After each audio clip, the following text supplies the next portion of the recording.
her know what you want her to call her. Clarinet 1.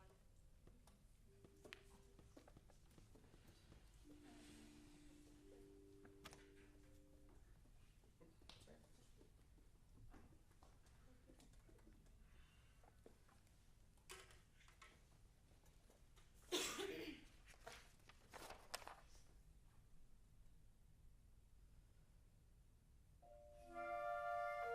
Stop. So where should your eyes be? On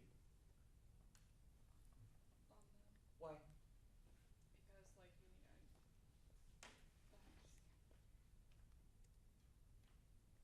because like you need because it's the communicating with them. Yeah. Notebook.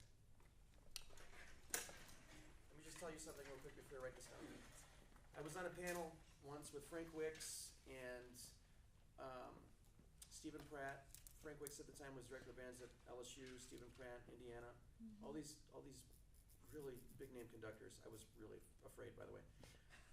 And it was a talk with college students and professional conductors. So we were on the panel, and we had about 500 people in this really big room. So they're firing questions at us. And one question was, what is the most important part of making music? What's the most important ingredient? And in this particular question, I was the last person to go. So each person went, and they spoke about the music was the most important. And I'm sitting there thinking, okay, I'm about to end my career. But it's okay, because I can't lie to these people, and I need to tell them what I really think. So when it got to me, I looked down the ranks at my esteemed colleagues, all of whom were 3 times older than me and a lot wiser, by the way. And I said, although I agree the music is very important, obviously, because that's why we became musicians, I feel that the most important ingredient is the people with whom we make the music. And I looked down the panel, and they're like, well, oh yeah, okay, yeah, that's right. It's kind of a common sense thing that sometimes people don't think about. And some conductors obviously don't agree with that because they're not very, I mean, we don't have any of them here, but they're not very, You can tell that the music is the most important thing, not the people with whom they make music. Did I say that diplomatically? I'm working on my diplomacy. I'm not good. So anyway, the reason is, when you start a piece, if you're looking at everybody, you're creating rapport. You're looking at everybody, and wow, this is going to be fantastic, and here we go. And then it usually will be fantastic. But if you're looking in your score, it shows people that you're maybe nervous or afraid or, does it make sense? Yeah. So whenever you can build rapport, do that. And eyeball to eyeball, that's the way we do that. Okay, away we go. I don't know how you're going to write that, but anyway, there it is.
2 bars?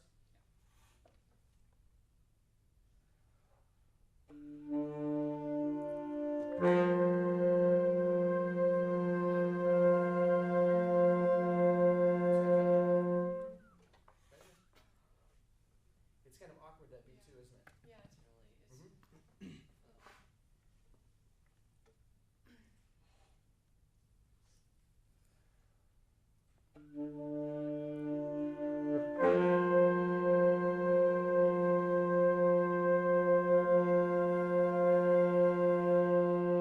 Okay, so look at the last measure, Yeah.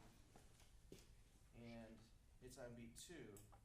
That's what makes the last measure awkward. It's on beat 2, that's where it resolves, and you're not showing that. Okay? Also, because the sforzando is on 3, you could show something on 2 to kind of prepare that. 1, 2, bong. I'm showing a gesture based on the upbeats. 1, 2, dong. So they have a chance to respond to it. Otherwise, you're showing it when it's supposed to happen. Okay. Make sense? But let's mainly just solve this last measure. So 1, 2, 3, 4, 1, 2, and then fermata, sustain, melt into yourself. Okay. We don't need the beats, right? Mm-hmm. 1, 2. Well, looking at the last measure, it's 1, 2, right? Yeah. Okay, last 2 bars. Away we go. Thank you.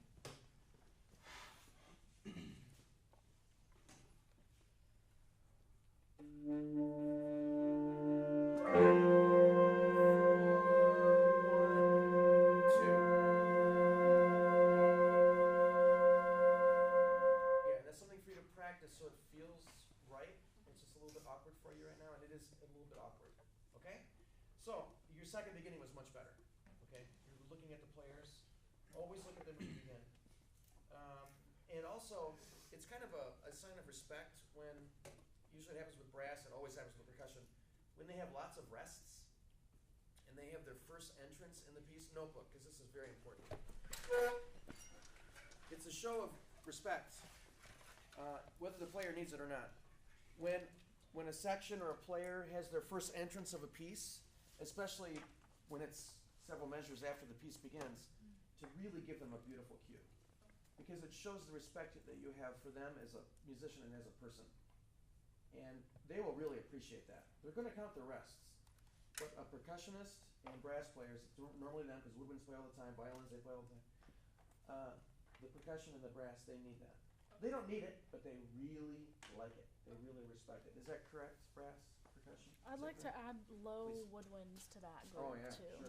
Yeah. Because, and it's also kind of like, welcome to the music. Join us. Yeah. So. Yeah. And that's what a cue is. It's an invitation. It's an invitation. Okay? You're conducting really well from the tip. That's good. Try to incorporate the left hand more next time. The better you know your music, the more your left hand will have to say. Yeah? Yeah. So you're getting to know your score. Right now it's a fair weather friend. It's not a best friend yet, correct? Okay. And really nice job with the rehearsal letters. As you kept going, you were louder, and the first couple were quiet, so we didn't quite hear what you were saying, so it wasn't effective. But letter C in particular was really good, and that shows confidence, and that's very helpful to them, and they appreciate it. Yeah, I'm also getting over a cold, so. Okay. And the climax of this piece could be really amazing. So for everybody, make sure that as you conduct your piece, take us on a beautiful journey. You're driving the car, and we're looking out the window, but you're setting the tone.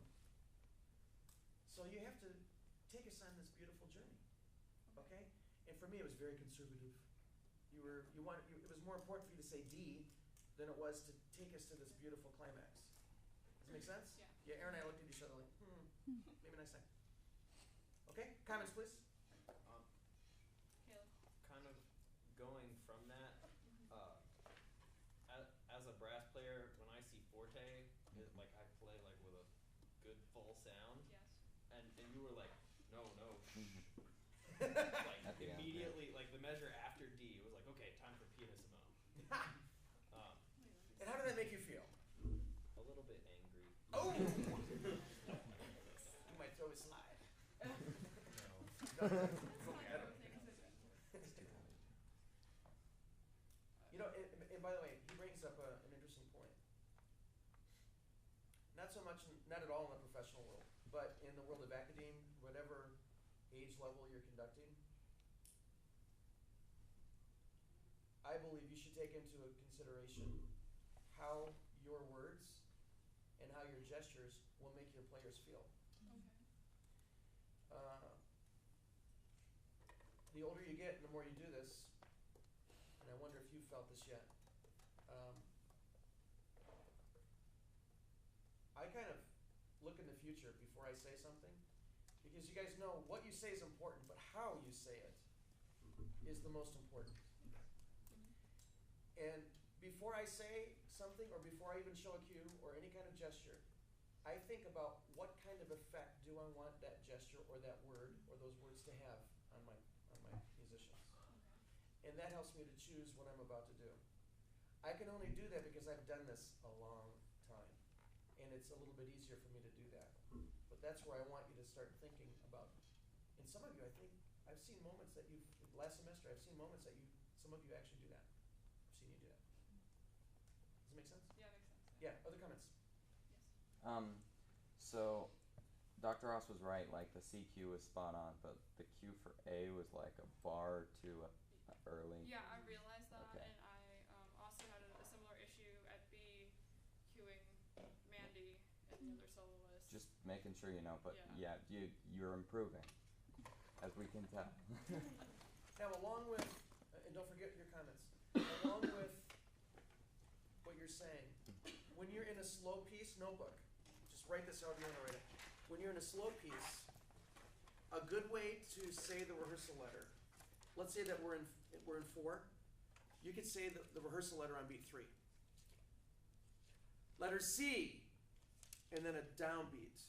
So you're giving everybody a little bit of a foreshadow, verbally, of where they should be. And then you show the downbeat, so you show where C actually is. Okay. If it's a faster piece, Dr. Anderson, who was our orchestra conductor several years ago, I loved this technique that he used. He would say, letter C is here, now. So he gave it an entire measure in advance. Letter C is here, now.